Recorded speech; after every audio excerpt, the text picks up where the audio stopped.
faut savoir que l'histoire de Judas a été tournée en Algérie.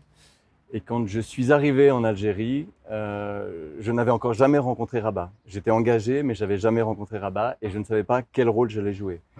Il cherchait des acteurs pour jouer 3 personnages, le centurion Ménénius, qui est le conseiller de Ponce Pilate, et Ponce Pilate.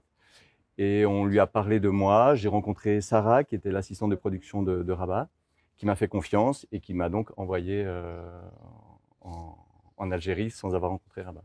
Et arrivé là-bas, nous étions 3 comédiens, il y avait 3 rôles à pourvoir, mais je ne savais pas quel rôle j'allais jouer. Rabat nous a reçus à l'hôtel, donc moi comme c'était ma première expérience, j'étais très impressionné, très stressé. Mais comme je suis quelqu'un qui travaille beaucoup en amont, j'avais appris les 3 rôles, ne sachant pas quel rôle j'allais jouer, mais j'ai appris les 3 rôles. Et donc j'ai rencontré Rabat pour la première fois, et Rabat nous dit, il y a 3 personnages, vous êtes 3, voyez entre vous qui joue quoi. Et là, j'étais tétanisé. Et heureusement, assez vite, il s'est retourné vers moi et m'a dit non, toi, tu joueras Ponce Pilate. Voilà, donc je suis vite remonté dans ma chambre d'hôtel, très stressé. Et voilà, donc ça a été la rencontre avec Rabat. Après, Rabat, dans le temps du tournage, il nous laisse beaucoup, j'allais dire, mariner. Comme il n'y a pas de plan de tournage, on ne sait pas quel jour on va tourner. Donc on est à disposition du tournage et de ce qu'il a envie de tourner le jour dit. Et ce qui fait qu'il y a un temps de maturation, on est là. Enfin, moi, je ne sortais pas de ma chambre, j'étais très, très stressé et à la fois habité par les paysages, ce que je voyais autour de moi. Voilà, il laisse mûrir les choses. Et puis quand il sent, est-ce que c'est voulu ou pas, quand il sent qu'on est mûr, il nous appelle et dit « Ok, aujourd'hui, on tourne ». Et après, donc ça demande, en tant qu'acteur, autant au théâtre, on répète beaucoup, je travaille beaucoup, on répète pour aller à la représentation.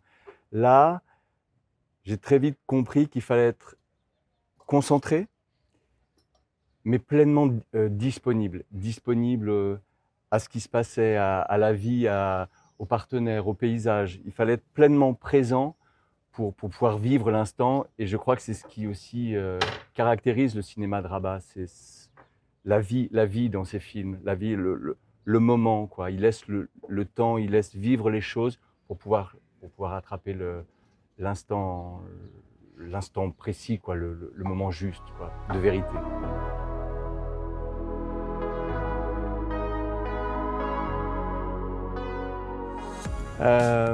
Le lien, je ne saurais pas trop répondre parce que le lien se fait beaucoup dans la tête de Rabat. C'est Rabat qui rêve les choses, qui les pense parfois ou qui les laisse advenir.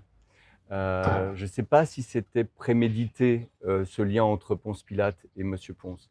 La preuve en est, c'est que j'ai su que j'allais jouer le personnage de Monsieur Ponce une semaine avant, là encore, le début du tournage.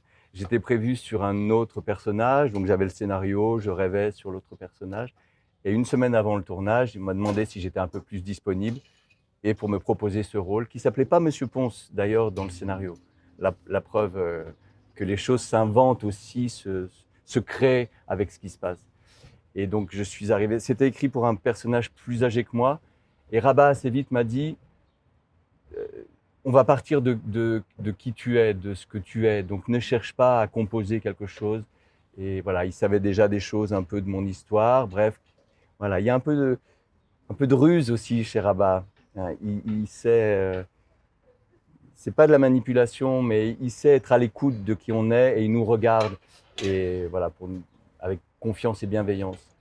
Et voilà, et donc après, je suis arrivé sur le tournage et je me suis, comme pour Histoire de Judas, rendu disponible chaque jour dans cette cité. Là, on n'était pas dans les paysages d'Algérie, mais on était dans un autre paysage qui est la cité de Grand Parc à Bordeaux, qui est une cité classée au patrimoine de l'UNESCO, comme l'était d'ailleurs dans Histoire de Judas, Timghat, les ruines de Timghat, patrimoine de l'UNESCO. Donc là encore, Rabat, il choisit de poser sa caméra dans des endroits ultra puissants, ce qui fait que nous, après, acteurs, il faut se rendre poreux et disponible à ce qui se vit. Et donc voilà comment. Et comme c'était moi qui jouais ce personnage, après les choses se sont tissées dans sa tête. Ponce Pilate, Monsieur Ponce, et puis tout le monde assez vite m'a appelé Monsieur Ponce, et je suis devenu Monsieur Ponce.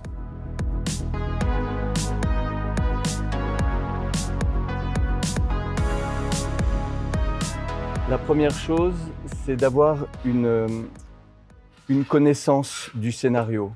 Chaque fois que je suis arrivé, j'avais une connaissance de l'histoire globale. Alors j'avais appris mes lignes, mais même si je sais qu'à l'arrivée, ce n'est pas mes lignes qui vont être importantes, puisque les lignes, après, on s'en sert comme d'une matière, et encore une fois, ça va être la présence qui va être... Donc j'arrive déjà plein de l'histoire, et j'arrive aussi très concentré. Je suis quelqu'un qui suis concentré, je n'arrive pas à donner le change, à rigoler en dehors des prises. Je suis pleinement là, mais focus, quoi, concentré, pour pouvoir au moment être disponible. Donc la préparation, elle est là. Et puis après, je suis très à l'écoute aussi de Rabat. Rabat parle peu, mais il est très présent. Il est très présent et il sait il sait charger, il sait ce qui va me rendre poreux. Il va me mettre dans des situations où il sait que derrière, ça va générer chez moi de l'histoire, de l'émotion.